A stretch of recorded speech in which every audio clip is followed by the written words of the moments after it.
Mahigpit na ang seguridad ilang araw bagong State of the Nation Address ni Pangulong Ferdinand R. Marcos Jr. Nakaalerto at nakapwesto na ang libu-libong pulis para tiyakin ang kaayusan sa SONA at sa mga inaasahang kilos protesta. Yan ang ulat ni Ryan Lesigas.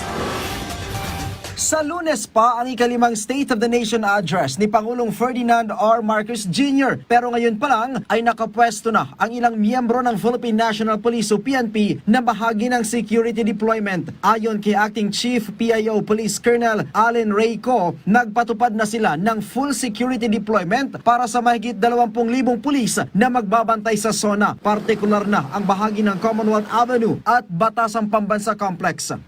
Almost 100% na po tayo nasa final phase at all systems go. Of course, we will be doing some adjustment depending on yung kung meron pong bagong sitwasyon, but nasa final phases na po tayo and nakalatag na po ang ating buong security plan.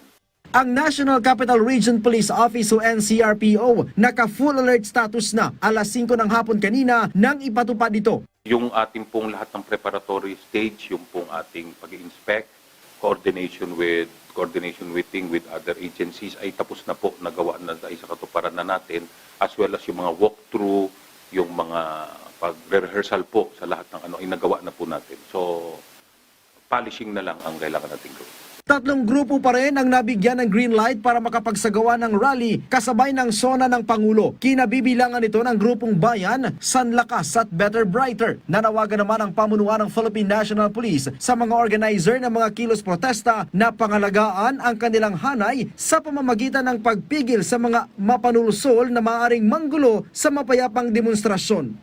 We respect and we acknowledge the constitutional right of everyone to peaceful assembly, di ba? To exercise their constitutional right. Peaceful assembly. Meron pong qualifier, di ba? Peaceful assembly. So as long as you maintain yung peaceful, yung mapayapa na pag-iipon at yung ito nga, yung ating let's stay within the area na binigyan po tayo ng permit, ay wala po tayong nakikitang magiging problema.